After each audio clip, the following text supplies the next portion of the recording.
श्री गोवर्धन भगवान के सब परिक्रमा लगा रहे हैं। अब परिक्रमा लगाकर सब लौटे तो कहा, कन्हैया अभी तक तेरे गिरिराज जी ने कुछ पाया नहीं है, भोग ज्यों का त्यों रखा है। तब कन्हैया ने कहा, देखो भैया, अब तुम प्रेम के साथ भोग लगाओ। फिर प्रेम से जब प्रार्थना की तो कृष्णस्तुन्यतमं रूपम गोप वृक्षम भणम गतः शैलोस्मि इति ब्रुवन् बलिमादद् बृहद् बपुः। अब सब प्रार्थना कर रहे हैं प्रसाद के लिए, तो देखते ही देखते कन्हैया जैसा ही स्वरूप गिरिराज जी के ऊपर प्रकट हो गया। कृष्णस्तुन्यतमं रूपम, कृष्ण भगवान जैसा ही रूप प्रकट हो गया। बलिमादद् बृहद् बपुः, विकराल स्वरूप है, बड़ा स्वरूप। और कह दिया, शैलोस्मि इति ब्रुवन्, देखो आज मैं गिरिराज प्रकट हो गया हूं, लाओ ब्रजवासियों, लाओ ब्रजवासियों। अब तो महाराज बैलगाड़ी भर भर के पूड़ी आए और गिरिराज महाराज पाना शुरू कर दिए। लाओ ब्रजवासियों, खीर का डोला भगवान पीने लगे। अब मधुमंगल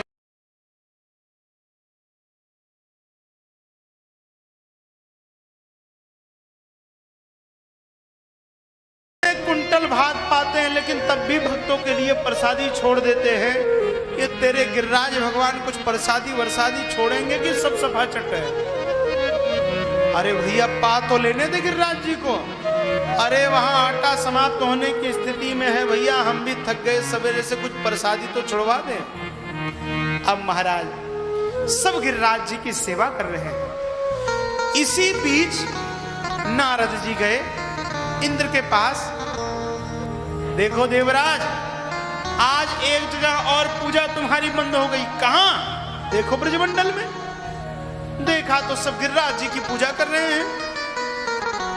सो महाराज इंद्र ने अपनी सांवर्तक नामक मेघमालाओं को बुलाया कि गणम सांवर्तकम नाम मेघानाम शांतकारिणम इंद्र प्राचोदयत् क्रुद्धो वाक्यम चाहे समान्युत। इंद्र ने सांवर्तक नामक मेघमालाओं को बुलाया और कहा, जाओ, जब तक ब्रजमंडल बह ना जाए वापस मत आना।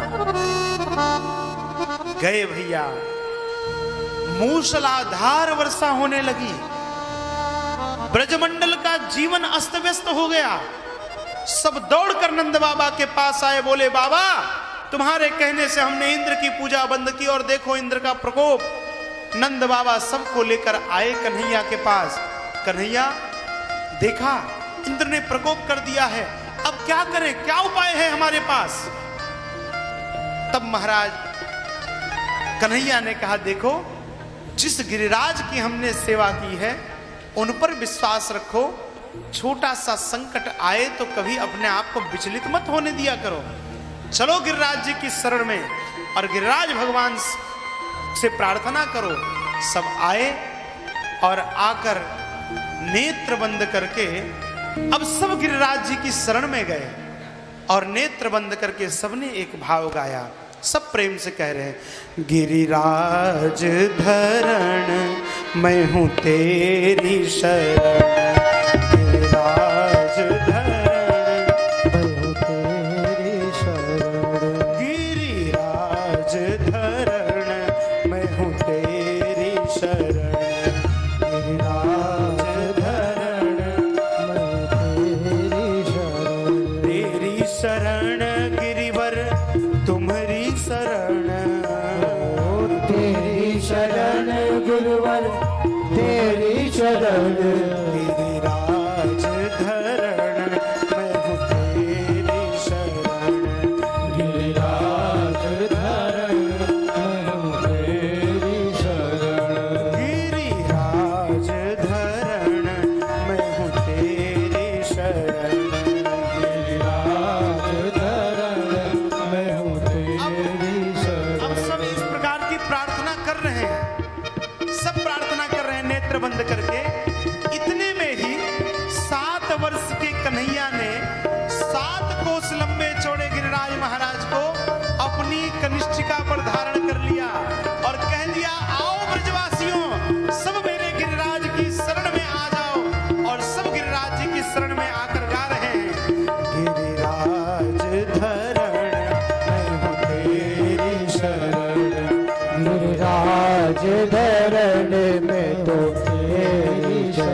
शरण, तेरी शरण गिरवर तुम्हारी शरण, गिरिराज धरण मैं हूँ तेरी शरण, गिरिराज धरण मैं हूँ तेरी शरण, गिरिराज धरण मैं हूँ तेरी शरण। श्री गोवर्धन नाथ की महाराज 7 वर्ष के कन्हैया ने 7 कोस लंबे चौड़े गिरिराज जी को अपनी कनिष्ठिका पर धारण कर लिया है। सब ब्रजवासी गिरिराज जी के भीतर आए, सबने अपनी अपनी लठियां लगा दी, सबने अपनी अपनी लाठी लगा दी। होते होते 5 दिन बीत गए।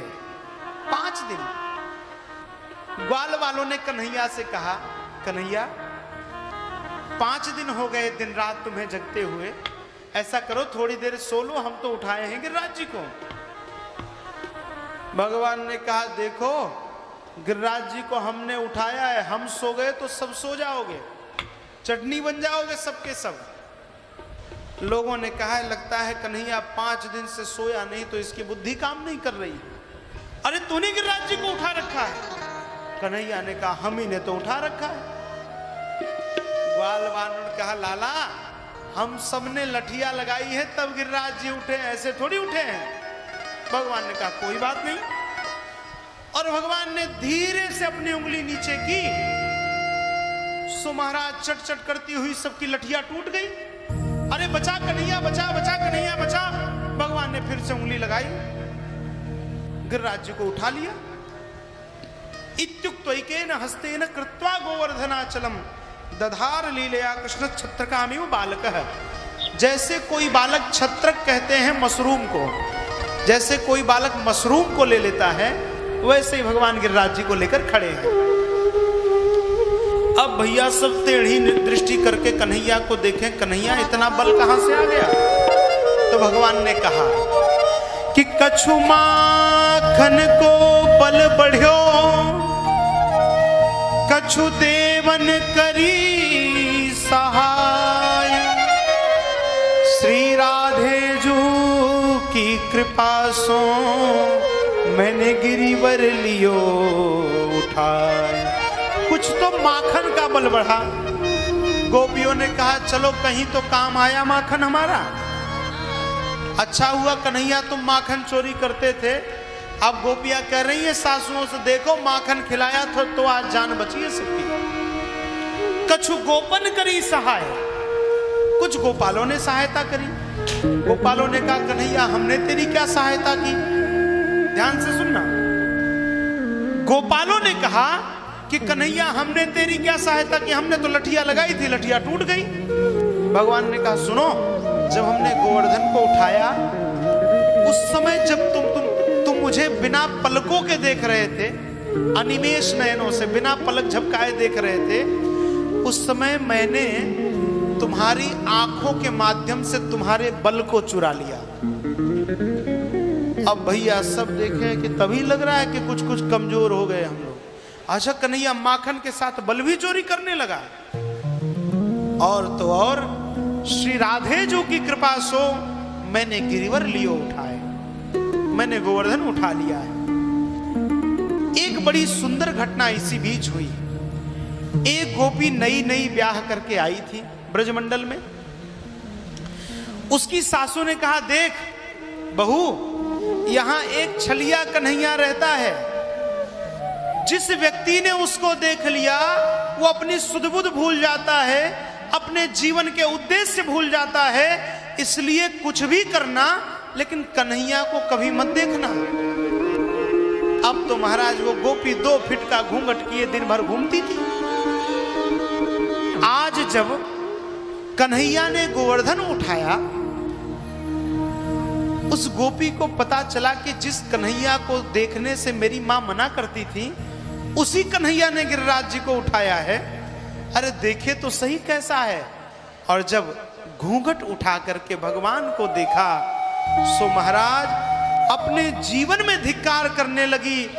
धिक्कार है ऐसी सासू को, धिक्कार है मेरे ऐसे जीवन को जिसने कृष्ण दर्शन के बिना अपने जीवन को बिता दिया, ऐसा शरीर नहीं रखना है। और महाराज उसने तुरंत अपने प्राणों को छोड़ दिया, तुरंत छोड़ दिया प्राणों को।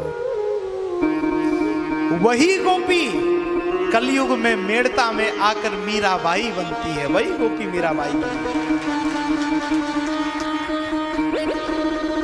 इसीलिए मीराबाई जितने पद लिखती हैं महाराज जी, वहां यही लिखती हैं, मीरा के प्रभु गिरधर नागर। मीरा के कौन प्रभु? जिसने गोवर्धन को उठाया था, क्योंकि वही झांकी देख करके गोपी ने प्राण छोड़े थे।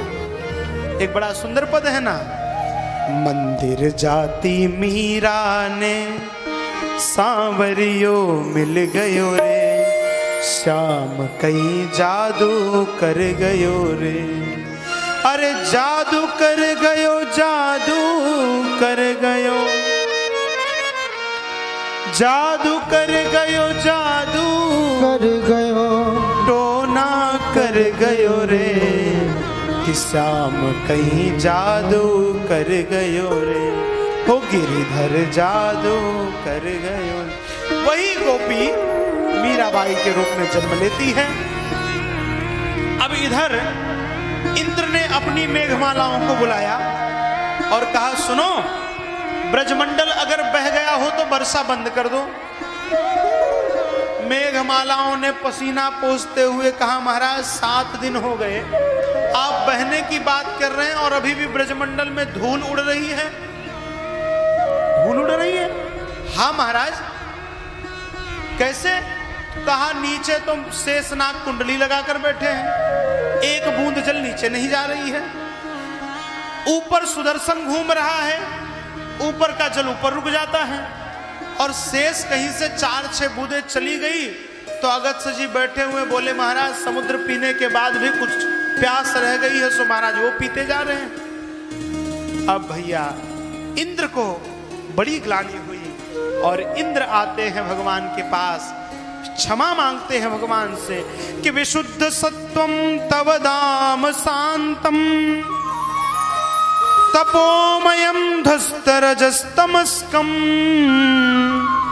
मायामयोऽयं गुण संप्रवाहो न विद्यते ते ग्रहणानुबंध।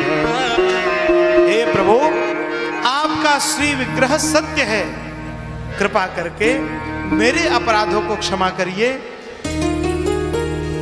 मैंने आपके प्रति, मेरे मन में संदेह उत्पन्न हुआ था, इस नाते आज ये दशा हुई। नाथ, आपको कष्ट हुआ, ब्रजवासियों को कष्ट हुआ, प्रभु क्षमा करिए। और महाराज भगवान ने इंद्र को क्षमा किया है और गिरिराज महाराज को अपने स्थान पर यथावत विराजमान कराया। सबने गिरिराज महाराज की परिक्रमा की है।